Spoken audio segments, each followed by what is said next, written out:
Welcome to the Senior Techie Podcast. It is so great to be here. So I want to start off with a bit of an unusual question for you.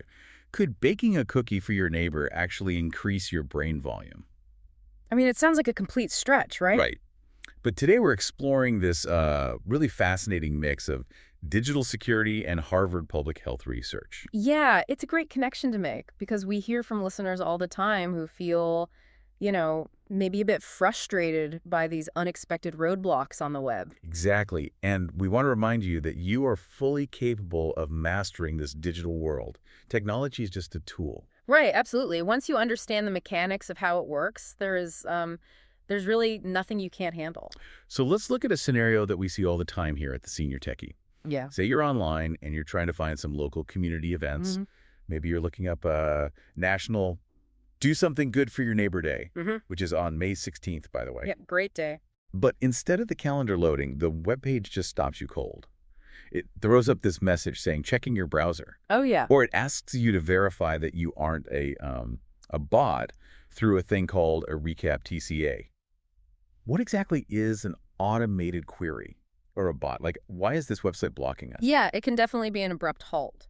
So a bot, which is just short for robot, is basically an automated software program. Okay. And it's designed to do tasks online at, lightning speed.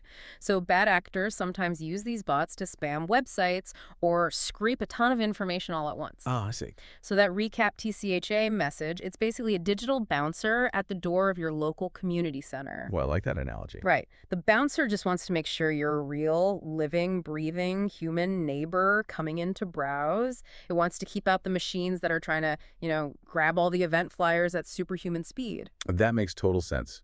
And to our listeners, we see this all the time. It is absolutely nothing to fear. You just click the box to prove you're human. Exactly. Because it's actually looking at the messy, imperfect way your human hand moves the mouse, unlike a robot's perfect straight line. Oh, wow. That is brilliant.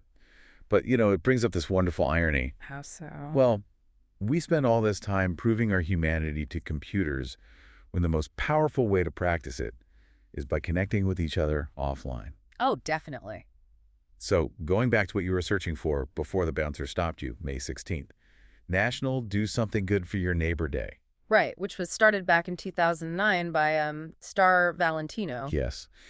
And I've always thought of reaching out to a neighbor as being kind of like a mutual fund for your well-being. A mutual fund. I love that. Yeah, because you invest a little bit of time up front, just saying hello or dropping off a treat, but the health dividends you get back are massive. It's true, and that is practically a medical fact now. Really? Yeah, Harvard researchers study this. In public health, they use the term prosociality, which just means the act of caring for and benefiting others. Okay, prosociality. Right.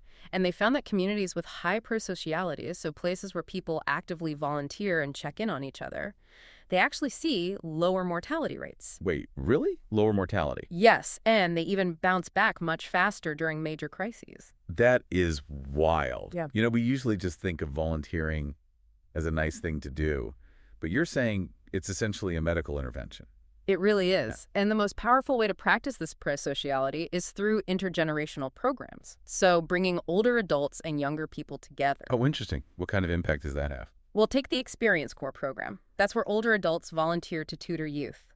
The health benefits for the older volunteers include reduced frailty, fewer falls, and get this, actual increases in brain volume. Wait. Actual brain volume, like it physically changes? Yes, because of neuroplasticity. You're engaging in complex social interactions, adjusting your communication style, learning how a younger person thinks. It forces your brain to form new neural pathways. And concurrently, the students experience better reading comprehension and reduced anxiety. So sharing your wisdom isn't just a nice gesture.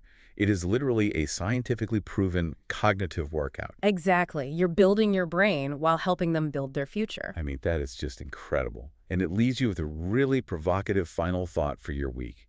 Technology is simply a tool to help you access what truly matters: human connection. Right. Could dropping off a home-baked treat to the teenager next door actually be your ultimate health hack? It is certainly worth finding out. Definitely. This podcast was brought to you by the Senior Techie. It's available on Apple Podcasts, YouTube, and Spotify. If you'd like to receive their free newsletters, you can subscribe at subscribe.theseniortechie.com.